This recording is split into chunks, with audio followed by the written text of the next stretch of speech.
कहीं से भी बस पैसा आ जाए, मुझे और कुछ नहीं चाहिए। कहीं से मुझे कोई नौकरी दे दे और पैसा आ जाए, सारी प्रॉब्लम्स ठीक हो जाए।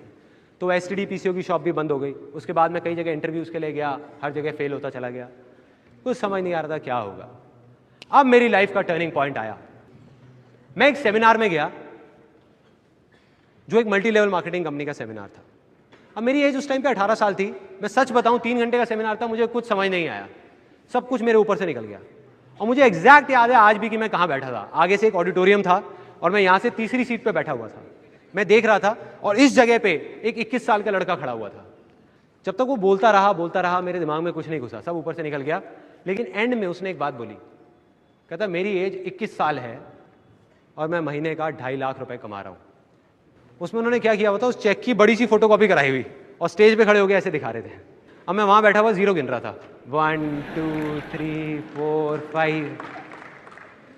मेरे दिमाग में आ रहा था, मैंने कहा ये तो सच में कमा रहा है 2.5 लाख रुपए महीने का। मेरे तोते उड़ गए, दिमाग फट गया मेरा। मैंने ये देखा था जिंदगी में कि भैया 10-15 हज़ार रुपए के लेवल पे पहुंचने में भी सालों लग जाते हैं, और यहां दूसरी तरफ एक लड़का है मेरे जैसा ही जो कह रहा है कि मैं 2.5 लाख रुपए महीने का कमा रहा हूं।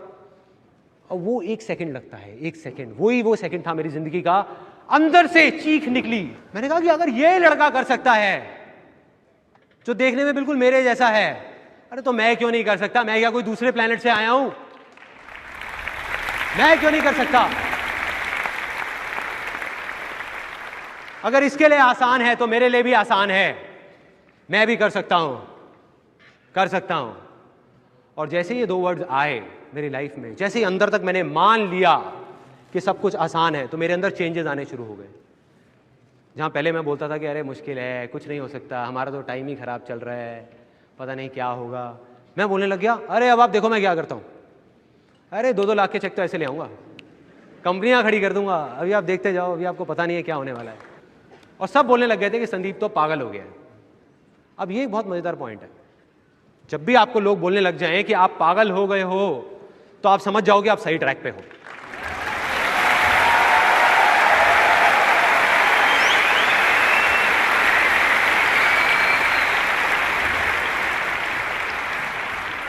थोड़ा सा तो पागल होना पड़ेगा।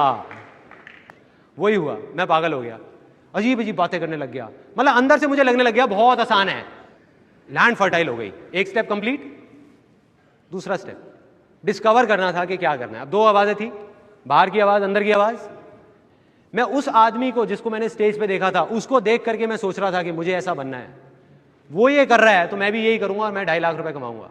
मेरा इंटरेस्ट नहीं था, मेरे अंदर की कोई आवाज नहीं थी, सब बाहर की थी। तो मैं वहां 20-25 लोगों को लेकर के गया उस कंपनी में, एक ने भी ज्वाइन नहीं किया। और जिनको लेकर के जाता था वो मेरा और ज्यादा मजाक उड़ाते थे कि भाई कहाँ लेके गया था तू? और वे कहते थे तेरा 2.5 लाख का चेक आएगा, उसमें थोड़ा हमें भी दे दियो। तो मतलब मैं फेल हो गया बुरे तरीके से। 2 वजह थी उस फेलियर की। एक ये कि वो मेरे अंदर की आवाज नहीं थी, दूसरी ये कि मैं शेयरिंग नहीं समझ पाया था। मैं वहां लोगों को उनके फायदे के लिए नहीं लेके जा रहा था, अपने फायदे के लिए लेके जा रहा था। मन में क्या था एक 18 साल के लड़के के, मुझे अपनी फैमिली की प्रॉब्लम सॉल्व करनी है। भाड़ में गए ये लोग, तो मैं लोगों को बेवकूफ नहीं बना पाया। तो अब ये जो मैं फेल हुआ वो मेरी अच्छी किस्मत थी या बुरी किस्मत? बुरी है, अच्छी कैसे हुई? उस टाइम के हिसाब से तो बुरी किस्मत है ना। लेकिन यही बेवकूफी है, क्योंकि बुरा तो कुछ है ही नहीं इस दुनिया में, क्योंकि जो होता है अच्छे के लिए होता है। Success comes from experience and experience comes from bad experiences. मतलब के सक्सेस है अगर वो आपके पास आ सकती है तो सिर्फ एक्सपीरियंस से, और एक्सपीरियंस अगर आ सकता है आपके पास, वो आ सकता है खराब एक्सपीरियंसेस से, अच्छे एक्सपीरियंसेस से नहीं। राइट। और वो चीज मुझे समझ आ गई जब उस कंपनी में गया। उसका फायदा ये हुआ, फाइनेंशियली मैं फेल हो गया, लेकिन फायदा ये हुआ बहुत अच्छी अच्छी बातें सुनने को मिली। ये सारी बातें समझ आने लग गई जो मुझे नहीं समझ आती थी, कुछ अलग थी वो बातें, तो वो दिमाग में घुस गई कि हाँ इसका मतलब फेलियर का भी फायदा है। तो मैं उदास नहीं हुआ,